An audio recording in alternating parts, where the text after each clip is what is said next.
पहले इस्लामपुर प्रखंड प्रमुख के खिलाफ अविश्वास प्रस्ताव आया था और उस अविश्वास प्रस्ताव का आज परीक्षण था और उसमें जो पहले के जो प्रमुख थे उन्होंने क्या बोलते हैं कि ये जो चुनाव को जीतने का काम किया है और इस प्रखंड का क्या बोलते हैं कि ये जो प्रखंड कार्यालय है राजद का, यहाँ पे तमाम प्रकार के जो इनके कार्यकर्ता हैं वो आज उपस्थित है, देख सकते होंगे आप। और हमारे बगल में जो है यही है प्रमुख जो कि पिछले बार भी थे और अब भी यही जीते हैं।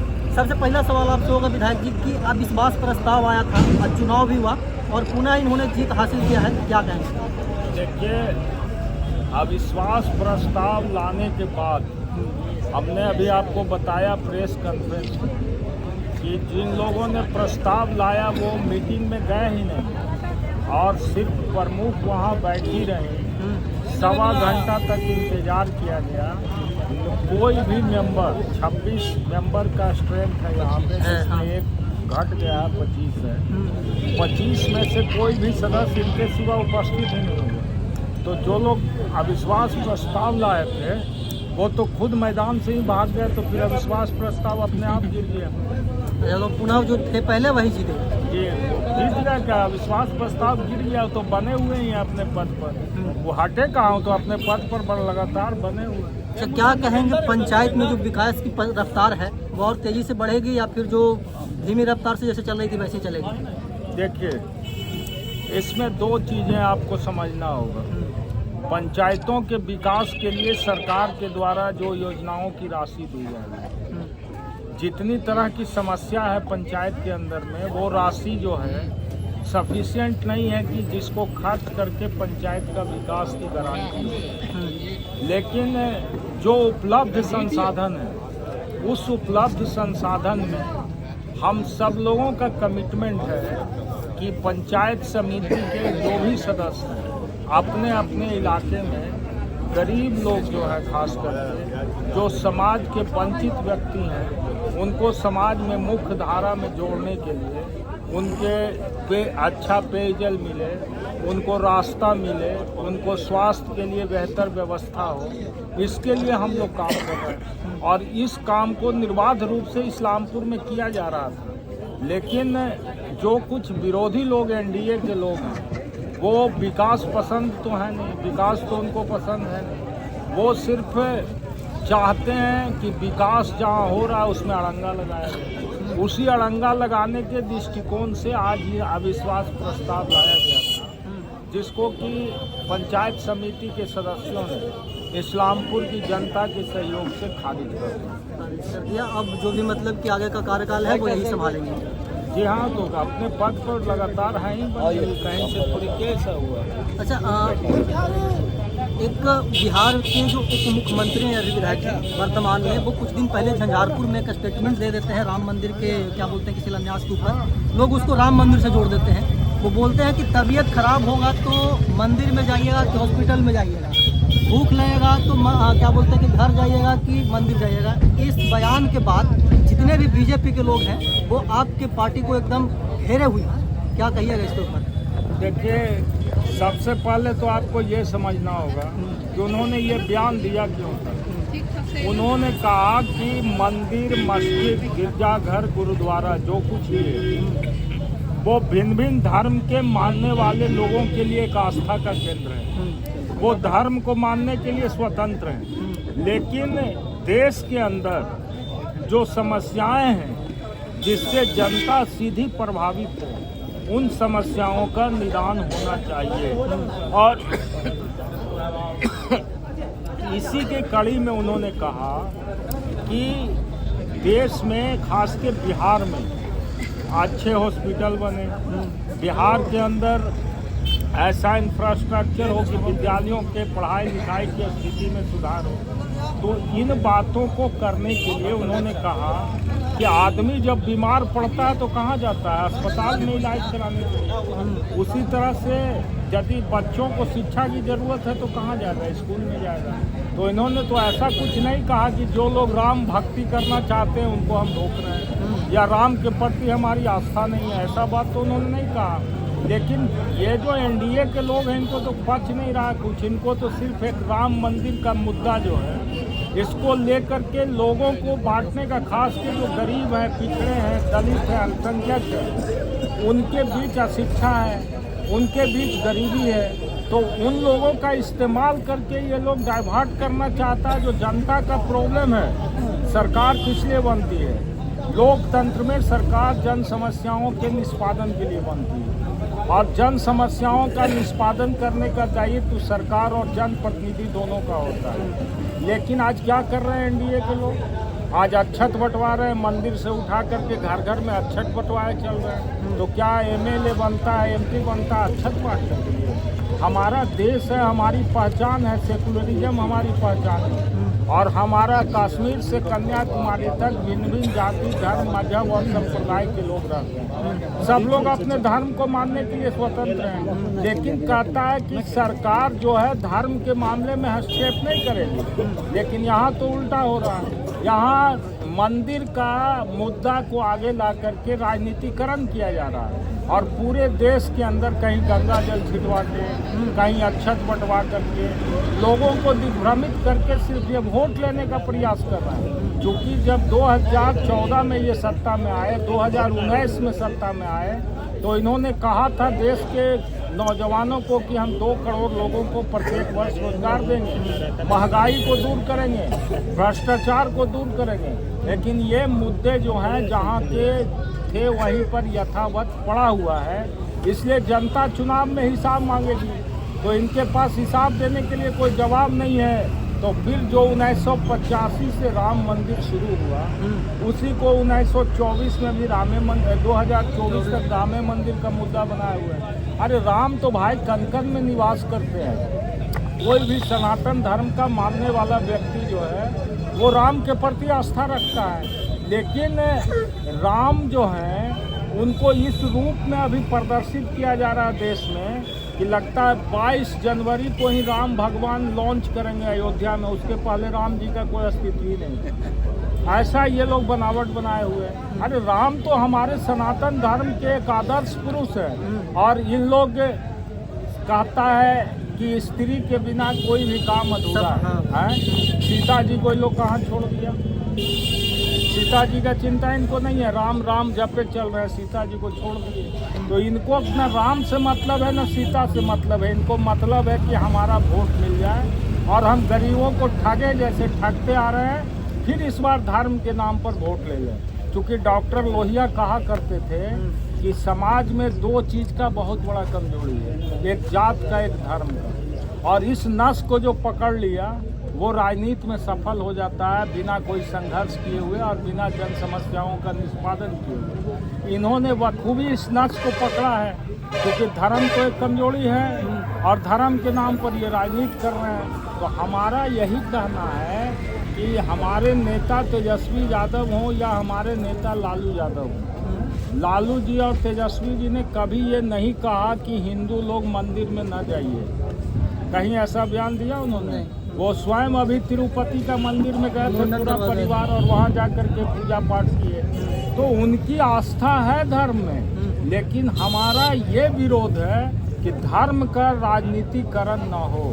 धर्म का यदि राजनीतिकरण होता है तो इस देश की आबादी है 1 अरब 40 करोड़, जिसमें 18% सिर्फ अल्पसंख्यक मुस्लिम समुदाय के लोग हैं, 6% ईसाई समुदाय के लोग हैं, सिख समुदाय के लोग हैं, पंजाबी समुदाय के लोग हैं।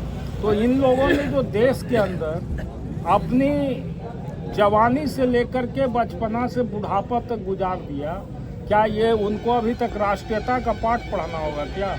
अभी भी कहते हैं ये कि मुसलमान जो है राष्ट्रीयता को नहीं मानता, कभी कहते हैं ईसाई जो है ये तो ब्रिटिश हुकूमत का एक गुलामी का जंजीर है। तो भाई वो देश में जब आपकी नागरिकता स्वीकार कर लिया और सिंगल सिटीजनशिप है, तो अभी तक उसको आप राष्ट्रीयता का पाठ पढ़ाइएगा? मैंने राष्ट्रीयता का पाठ पढ़ना है तो हम लोग को आरएसएस का स्कूल में पढ़ना होगा, जाके सीखना होगा क्या राष्ट्रीयता है। राष्ट्रीयता हम नहीं जानते, इसीलिए ये लोग तो हमेशा बरगलाने का काम किया, फिर बरगला रहा। चुनाव का मौका है, इनके पास कोई मुद्दा नहीं है। कहीं पे मंदिर का अभी 16-15 तारीख से कहे हैं कि मंदिर धुलवाओ, हर जगह मंदिर धुलवाओ। भाई मंदिर का कौन ऐसा पुजारी है जो मंदिर में पूजा करता है और मंदिर को नहीं धोता है? बताइए आप, कौन ऐसा गांव है जहां मंदिर में पूजा होता है तो पुजारी नहीं धोता है या ब्राह्मण जो है धोता नहीं है? राम आ रहे हैं 22 तारीख को, राम आ रहे हैं कहाँ? अयोध्या में, राम मंदिर में। वही बात तो हमने कहा कि लोग कह रहा है कि 22 तारीख को राम भगवान लौंचे होंगे। यही बात तो ये लोग कर रहा है, इसी बात का तो विरोध है हम लोग का। राम तो सनातन धर्म के आदर्श पुरुष है, हम लोग उसको मानते रहे, आज भी मान रहे हैं। और राम कोई ऊपर से 22 जनवरी को टपक के आएंगे? राम कब थे? त्रेता युग में थे। त्रेता युग के बाद द्वापर युग हुआ, कलयुग हुआ, सतयुग हुआ, उसके बाद कलयुग हुआ। 3 युग बीत गया। और 3 युग बीतने के बाद जब राम प्रासंगिक हैं, तो 22 जनवरी को राम जी को आप फिर से अप्रासंगिक थे, उनको प्रासंगिक बना रहे हैं। अच्छा, क्या करना चाहिए? पूरे देश में विधायक जी बीजेपी के जितने भी मतलब के लोग हैं आमंत्रण पत्र भिजवा रहे हैं कि आप लोग अयोध्या आइए, राम भगवान का दर्शन कीजिए। आपको आमंत्रण पत्र मिला है कि नहीं? देखिए, आमंत्रण मिलना और मतलब इसको हमारे सांसद महोदय कुछ बोले तो आप लोग इसको एकदम सुर्खी में ला दिए। उनका बोलने का कुछ और मकसद था और फिर हमसे भी आप वही बात बुलवाना चाह रहे हैं। तो हम तो वो बात नहीं बोलेंगे, इसलिए कि हम कानून क्या रखवाला है, कानून भी जानते हैं। फिर भी आप इसको किस नज़र से देखते हैं? मैं यही बात कह रहा हूँ आपको कि ये जो लोग कहते हैं कि राम जी जो हैं वो उनका मंदिर का शिलान्यास हो रहा, आप समारोह में आइए।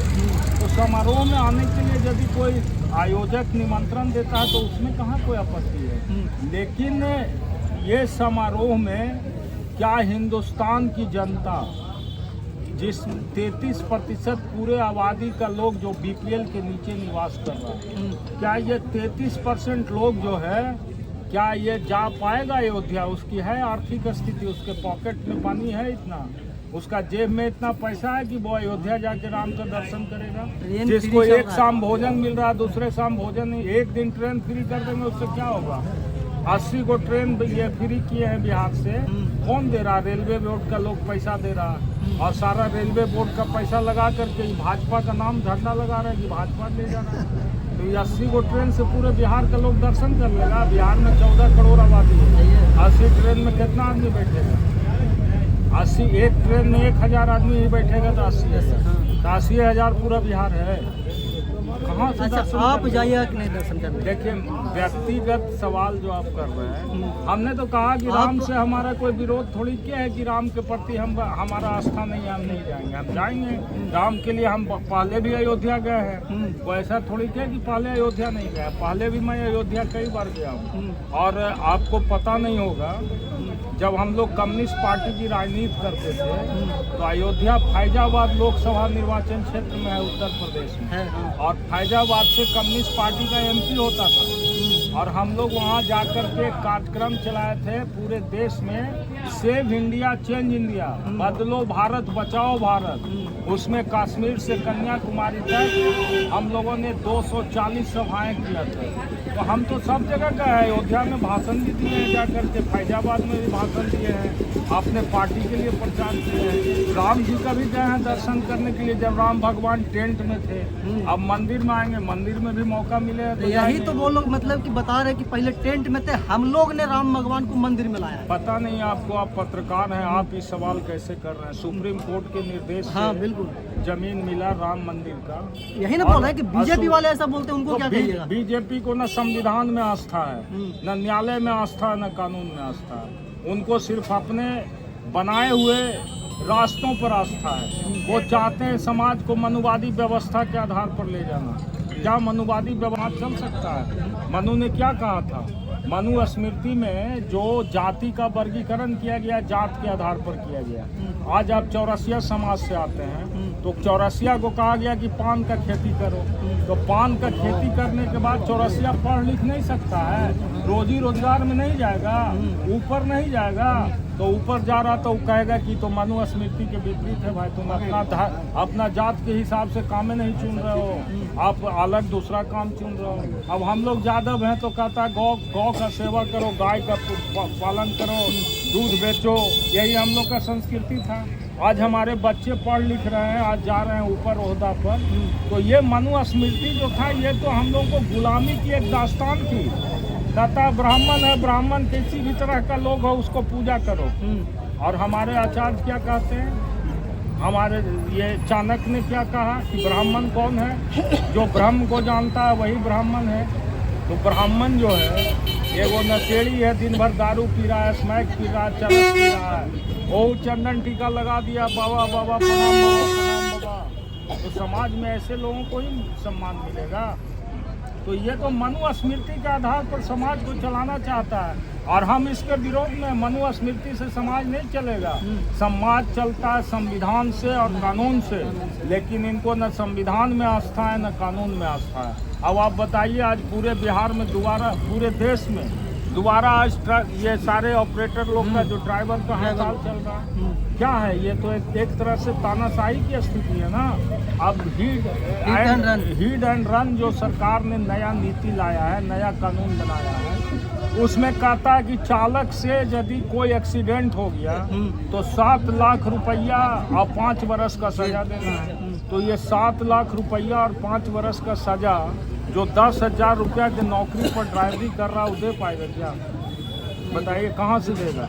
दूसरा कहता है कि यदि कोई मर गया तो उसको या अति लग गया ठोकर तो उसको उठा के अस्पताल पहुँचाओ। वो बेचारा उतरेगा, वो जब वहीं पर भीड़ का शिकार बन जाएगा, वहीं पर उसको मारपीट करके ख़त्म कर देगा। हॉस्पिटल आप दूसरा को क्या पहुँचाएगा, खुद हॉस्पिटल पहुँच जाएगा। तो ये जो जन विरोधी कानून ही लोग ला रहा है, इसको इससे क्या बताता है? इनको जनता से सरोकार नहीं है, जनता से सरोकार नहीं है। अभी क्या हुआ अब आप देखिए, यूरिया का क्या स्थिति है। यूरिया पहले 45 किलो किसान को मिलता था, एक बैग में 45 किलो, अब उसको कर दिया 40 किलो, वही रेट पे, उसी रेट पे मिलना है। तो बताइए 5 किलो अब कम कर रहा है, रेट वही रखे हुए हैं। तो ये बात हिंदुस्तान की जनता को तो समझना होगा ना। और खास करके जो गरीब है, दलित है, पिछड़ा है, अति पिछड़ा, उसी को वो शिकार बनाता है। हमने पहले कहा चूँकि उसके पास शिक्षा की कमी है, उसके पास आर्थिक अभाव है, उसके पास सामाजिक वर्गीकरण उतना मजबूत नहीं है, तो ये सब का लाभ उठाता है। तो लोहिया जी क्या कहे थे, वोट हमारा राज तुम्हारा नहीं चलेगा।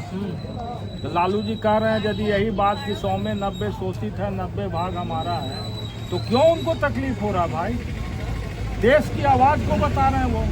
तो आज लालू जी उनके लिए किरकिरी बन गए, उन पर चारों तरफ से भ्रष्टाचार का मुकदमा, बेवजह डेली ईडी, समन, सीबीआई, दुनियादारी सब का उपयोग कर रहा है। तो हम आपके चैनल से एक बात सिर्फ कहना चाहेंगे कि मानसिक स्थिति हिंदुस्तान के गरीबों को, दलितों को, पिछड़ों को, अति पिछड़ों को सुधारना होगा और शिक्षा के स्तर को बढ़ाना होगा।